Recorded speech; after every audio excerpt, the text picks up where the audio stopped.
Здравейте, приятели! Моето име е Лиляна Георгиева, аз съм лекар по кардиология и вътрешна медицина и днес ще си говорим за топ грешките, които пациентите правят, когато са при лекар.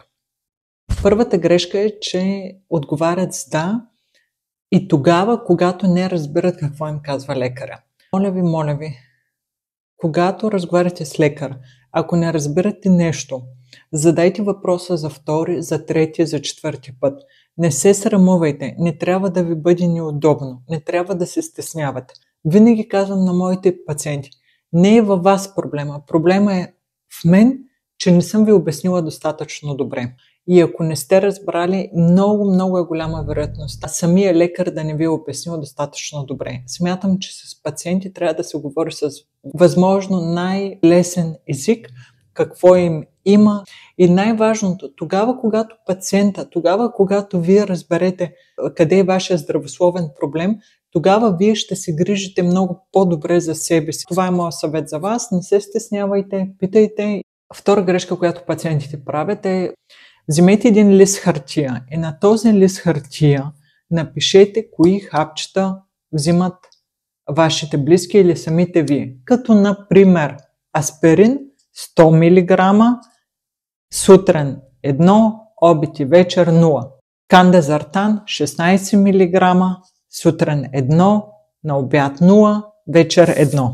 Защо трябва да го направите? Защото когато го попитат какви хапчета взимаш, пациентът отговаря: едно червено, едно от рациофар. Това не е правилно. Важно е, винаги взимате, написвате си хапчетата. Най-добре, много ще се гордея с вас, ако сте ми пациент, много ще се гордея с вас.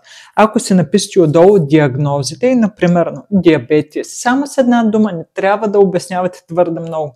Диабетис, сърдечен инфаркт, къде сте получили стент и това, което ви се случва. И този лист хартия, смачквате го точно така и го поставите във вашето портмоне. Първо и на вас трябва да ви е ясно. Вие сте притеснени, когато говорите с лекар. Изведнъж ви се случва, че трябва да отидете при лекар и той или медицинския персонал ви задава въпроса: какви хапчета взимате?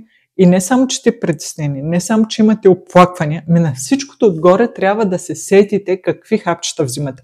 Моля ви, напишете си ги, така че да не попадате в неудобна ситуация. Просто изкарвате листа хартия от портмонето и казвате: госпожо, господин доктор или скъпа медицинска сестра, не ми задавайте въпроси, всичко съм се написал или написала тук. И показвате листа и може да се съсредоточите само върху вашите оплаквания, които в момента са водещи. Трета грешка, която пациентите правят: често се случва, когато сте при лекар, да чакате. Понякога път се чака 2 часа, 2 часа и половина, 3 часа, а вие имате запазен час. И често пациентите ядосват се и казват: тръгвам, грешка. И ще ви кажа защо. Защото в болницата, в медицината, дали конфликта е между лекар и пациент, между двама лекари, лекар и сестра, накрая винаги губи пациента. Затова, моля ви, ако сте чакали 2 часа, стиснете зъби и изчакайте още половин час.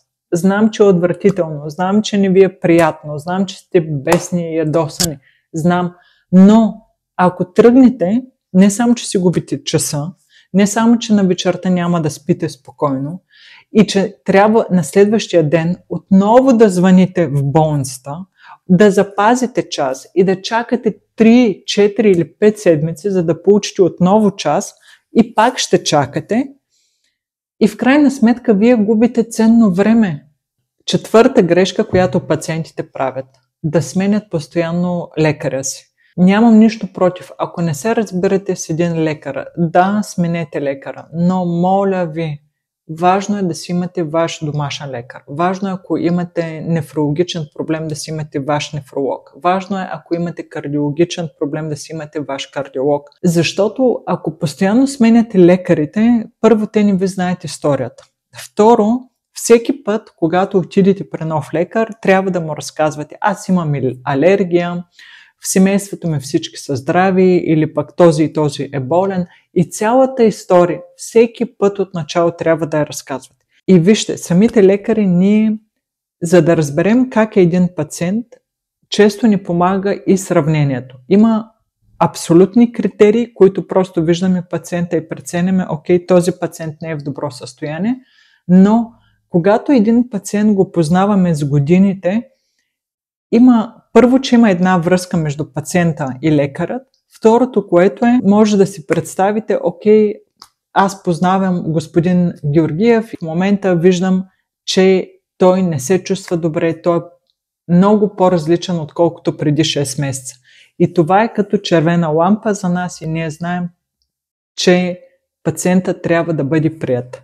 Друга голяма грешка при пациентите е, когато се сменят лекарите, има винаги пациенти, които не си разказват цялата история.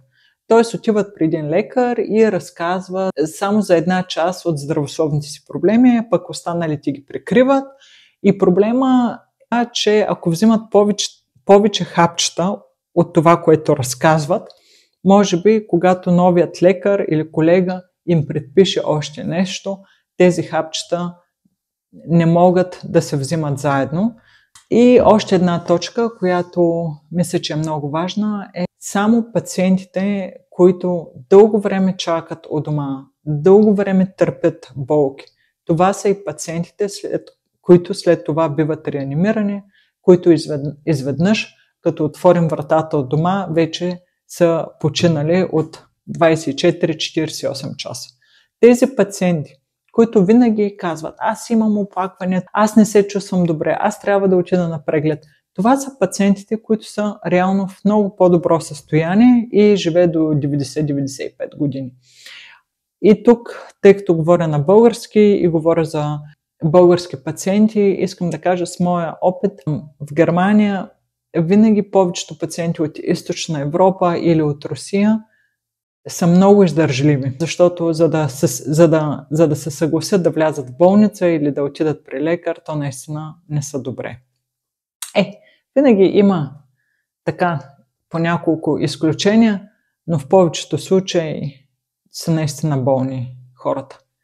Така, радвам се, че съм ви помогнала. Не правете тези грешки следващия път. Грижете се за себе си, обичайте се. До следващата събота, доктор Георгиев. Не мога даже да ги прегърна, щом ги